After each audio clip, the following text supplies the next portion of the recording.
Nagsimula ang pelikula sa isang pangyayaring militar na daan-daang kasamahan ang nagkatipon. Marami pa rin ang aktibong naglilingkod sa kanilang patriya habang may ilan na nagretiro na. Sa gilid ng kaganapan, ilang magugulong sundalo ang nagdiriwang. Abala sila sa pang-iistorbo sa waiter, paggawa ng ingay, kaguluhan at pati pagtapon ng pagkain. Ngunit isang sundalo ang lumagpas sa hangganan nang abusuhin niya ang aligwang aso. Nasaksihan ito, isang retiradong veterano agad na umaksyon. Kanyang sinaklolohan ang batang sundalo, pinigilan ang kanyang braso na siyang nagpaatras dito. Matapos ang insidente, nagpahayag ng pasasalamat ang waiter sa veterano dahil sa pagsagip sa aso. Nag-usap ang dalawa at sa kanilang palitan ng kwento na ipahayag ng matandang lalaki ang kanyang refleksyon sa kalupitan ng tao. Mas handa silang makasakit ng kapwa, samantalang ang mga aso, taglay ang katapatan at pag-aaruga, ang hayop na mas pinahahalagahan ang buhay ng amo kaysa sa sariling kaligtasan. Kaya naman tinatanggal natin ang kanilang mga itlog. Kasunod, ikinuwento ng matandang lalaki ang tungkol sa kanyang amang si Volkov at nagpatuloy ang pelikula sa isang flashback. Bago pa man sumiklab ang ikalawang digmaang pandaigdig, nagtapos na si Volkov sa akademya ng hukbong himpapawid ng may parangal. Mataas ang kanyang kakayahan at mabilis na na-promote bilang komandante. Subalit nagbago ang lahat nang bisitahin siya ng general isang gabi. Ibinunyag na may lihim na ugnayan si Volkov sa babaeng Tatiana, anak ng general na kontra sa relasyon nila. Ipinagbawal ng general ang kanilang pag-iibigan at nagbantang magkakaroon ng kahihinatnan kung hindi sila magkakalayo. Gayunpaman, hindi inalintana ng ating bida ang pagbabanta at nagpahayag ng katapatan kay Tatiana. Handa siyang harapin ang anumang pagsubok. Sinabi ng matandang lalaki na iyon ang nagdulot sa kanyang amang si Volkov ng malaking pasakit. Inaresto siya kinabukasan dahil sa insubordinasyon at ikinalaboso ng 2 taon sa isang malupit na lugar. Ngunit sa kalaunan ay pinalaya siya dahil sa kanyang walang kapantay na kagitingan. Nang lumaya, si Volkov ay hinamak pa. Bukod dito, na-demote siya bilang isang forest ranger, ngunit may iba pang plano ang tadhana para sa kanya dahil isang araw habang naka-duty siya ay nailigtas niya ang isang tuta mula sa 2 lobo. Pinangalanan ni Volkov ang tuta na Prince at sila'y naging matalik na magkaibigan sa buhay. Ang pelikula ay nagkaroon pa ng isa pang pagbabalik tanaw noong taong 1943. Si Prince ay lumaking malaking aso na at lubos na tapat sa kanyang amo. Isang araw habang sinusuyod ni Volkov ang gubat, siya'y biglang sinalakay ng isang German spy. Naging mapanganib ang sitwasyon nang bumunot ng kutsilyo ang spy at tinangkang saksakin sa huling sandali si Volkov. Dumating si Prince at pinabagsak ito. Ang aktibong kabayanihan ni Volkov at Prince ay kinilala ng Red Army. Habang tumatagal, palapit ng palapit ang kanilang samahan. Nagtutulungan sila, sabay kumakain, at minsan ay magkasama sa pagtulog. Nang salakayin ng Germany ang kanilang bansa, sumabak sa serbisyong militar si Volkov kasama ang aso. Ngunit sa medical department siya napabilang dahil sa pagpapagaling pa mula sa pinsala. Isang araw, inatake ng mga German bomber ang kanilang kampo. Bagamat hindi handa, nakaligtas si Volkov sa mga bomba at nakapunta sa ligtas na lugar. Inorganisa niya ang paglikas ng mga sugatang sundalo gamit ang isang truck. Pagkaraan, kinuha niya ang isang baril at pinaputukan ang mga kaaway. Kahit di lubos na sinanay sa loob ng mga taon, napabagsak pa rin niya ang ilang kaaway gamit ang kanyang kakayahan. Ngunit hindi nagtagal at naubos ang swerte ni Volkov nang bumagsak ang isang missile malapit sa kanya na naging dahilan ng kanyang pagkahimatay. Nang tila ba'y malapit na siyang mamatay, agad kumilos ang tapat niyang kasama na si Prince. Dali-dali itong pumunta sa truck ng medical at dinala ang isang nurse na nagngangalang Nina kasama niya. Ipinahayag na si Nina ay fiancé ni Volkov kaya't agad siyang nakilala ng aso. Pagdating niya sa lugar kung nasaan si Volkov, nagawa niyang iligtas ito. Matapos ang insidenteng ito, sumailalim agad sa operasyon si Volkov at amputated ang isang bahagi ng kanyang paa. Siya ay pagkatapos ay dinala sa State Hospital kung saan inalagaan siya ni Nina araw at gabi. Si Prince ay nasa kanyang tabi rin. Palaging tapat at masayahing tuta, ang mapagmahal na aso ay mabilis na naging isang sikat na figura dahil mahal siya ng mga sundalo na makalaro. Isang araw, binisita si Volkov ng kanyang palakol, si Tatiana. Inihayag niya na siya ay ikinasal na sa ibang lalaki at masayang namumuhay kasama ito kahit na nagpapakita si Volkov ng walang pag-aalala. Salamat sa pagdating mo sa aking sandali ng kahinaan para wasakin ang aking puso. Talagang balisa siya sa loob. Makalipas ang ilang buwan, sa wakas ay nakarecover si Volkov, ngunit ngayon ay kailangan niyang maglakad na may tulong ng mga saklay. Hindi siya nabibigyan ng oras para makapagpahinga dahil agad siyang ipinadala ng general sa frontline kasama si Prinsipe.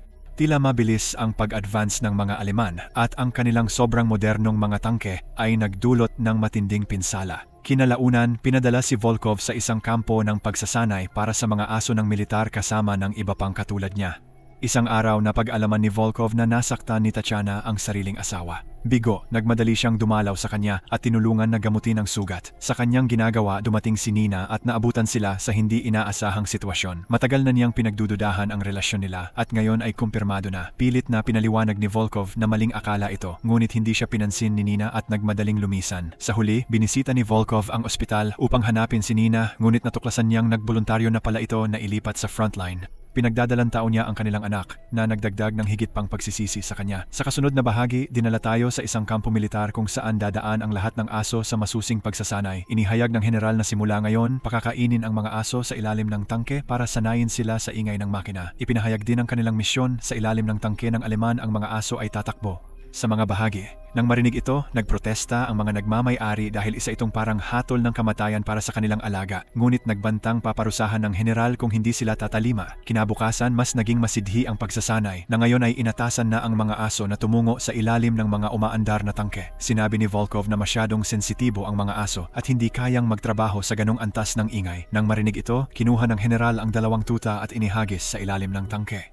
Tank. Matapos ito magawa, ang inang aso ay pumiglas at agad na dinaluhong ang mga anak upang mailigtas. Walang pakialam sa nakakabulahaw na dagundong ng tangke. Gumapang ito sa ilalim, patunay na kaya nilang kumilos sa ganoong sitwasyon. Di nagtagal, pinaliwanag ng aide ng general na unay mga tao ang nagdadala ng bomba, ngunit sila'y napapabagal at madalas matamaan bago pa man makalapit sa mga tangke, kung kaya't binalik ang paggamit sa mga aso na mas sigasig at kaagapay. Inamin din ng aide na noon ay tinuruan nila ang ilang aso na itapon ang mga bomba sa ilalim ng tangke ng kalaban at umurong na nauwi sa kabiguan. Nalito kasi ang mga aso. Sila'y tumugon sa mga sipol, nakakalat ang mga bomba ng hindi sinasadya. Dahil dito, walang pagpipilian kundi ipag-utos sa mga aso ang malagim na misyon. Nang marinig ito, si Volkov ay lubhang nalumbay. Di matanggap ang ideyang mawala ang kanyang kapanalig ng gabing yaon. Sa kanyang kwarto, pinananaigan ng galit. Sinira niya ang ilang gamit. Naisip niyang tumakas kasama si Prince. Naguluhan siya ng emosyon, ngunit bago pa man siya makapagdesisyon, dumating si Tatiana at pinagaan ang kanyang loob. Sa kanilang masidhing halikan, pinaalala ni Tatiana ang tungkulin ng kanilang bansa. Para kay Tatiana, si Prince ay higit pa sa alaga, isa siyang bayani. Natuto si Volkov at sa huli ay nagpa siyang manatili at harapin ang hamon. Para sa inang bayan, kinaumagahan sa ensayo, nagdala siya ng mangkok ng pagkain at mabilis na gumapang sa ilalim ng tangke. Nang mapansin ito, agad na sumugod si Prince upang tumulong. Ang aso ay di na-distract sa pagkain, mas inuna ang amo. Sa sumunod na tagpo, si Volkov at mga kasamahan ay dinala na sa labanan. Ipinahayag ng general ang pagdating ng mga tangke ng Aleman. Kailangang masugpo ang mga ito. Sinimulan niyang ikabit ang mga bomba sa aso, pinaghahandaan ang kritikal na gawain. Ngunit sa gitna ng maingat na pagsasaayos, isang aso'y tumakbo patungo sa tangke ng Soviet. Lumalabas, nakaligtaan ng general at ng kanyang tauhan na turuan ang mga aso na kilalanin ang pagkakaiba ng mga tangke ng kalaban sa kanilang sarili. Nang ma-realize nila ang sitwasyon, it's too late. Habang ang kahabag-habag na aso'y nagpatupok ng kanilang tangke, paunti ng paunti ang kanilang puwersa. Habang lumalala ang labanan, kaaway ay lumusob sa mismong oras na 4 na tangke ng Aleman at ilang tropa ay nag-advance sa mga Soviet sa Ranso. Sa pagtakbo ng oras, inutusan ng general ang kanyang tauhan na palayain ang aso. Bagamat nag-aalinlangan, kinalaban niya ang takot at pinakawala ng aso sa huling gawain. Iwasan ang paparating na bala, aso'y mabilis na nagtungo sa tangke, winasak ito at sumambulat. Sa aftermath, ang handler ay nagdusa pero batid niyang ang sakripisyo ay para sa bayan. Sumunod, Aso 9 ay lumaya at nagwagi sa misyon. Pero nang lumapit na ang 3 aso, handler ay nagdalawang isip. Hesitant, Inlyo kanyang inilunsad ang bomba at tumungo sa tangke. Ngunit ito'y recklessly nakilos, agad siyang napuruhan ng kalaban. Nasaksihan ito, general ay bumulusok upang sagipin siya, subalit siya man ay tinamaan, sugatan. Sa kawalan ng pag-asang mabuhay, general ay bravely na kumapit sa bomba at nag-alay ng buhay para wasakin ang tangke. Ngayon, isang tangke na lang ang naiwan at mabilis itong lumapit sa Soviet base. Kasabay nito, mga Aleman ay inilaunch ang air raid. Nakapaminsala sa mga kaaway. Nina, naglilingkod sa frontline, nasugatan. Nakita siya ni Volkov, lumabas siya sa cover at tinarantadong iligtas si Nina. Ngunit siya rin ay tinamaan at nasaktan. Nagmisto lang hopeless. Ngunit bigla ang kumilos si Prinsipe. Dali-dali siyang pumasok sa huling tangke. Sa isang iglap, isang massive explosion at ang kaaway ay nawasak. Kasama ang bayani, sina Volkov at Nina ay nakatunghay at nawalan ng pag-asa ng isakripisyo ng kaibigan ang buhay para sa kinabukasan ng bansa. Ang eksena'y bumalik sa kasalukuyan kung saan maraming nakikinig sa kwento ng matandang veterano. Inilahad niya na ang kanyang ina si Nina ay pumanaw ilang buwan pagkatapos ng pagsalakay sa Stalingrad. Hinggil sa kanyang ama na si Volkov, siya ay sumali sa Air Force at naging isang mahusay na piloto. Tulad ng kasabihan, walang aso sa langit. Maraming eroplanong Aleman ang kanyang napabagsak sa panahon ng giyera, ngunit naglaho siya noong 1945. Pagkawala niya, si Tatiana ang umampon at nag-alaga sa kanya bilang tunay na anak. Si Tatiana rin ang nagbahagi ng kwento sa kanya tungkol sa mga kahangahangang nagawa ng kanila amang bayani at ni Prinsipe.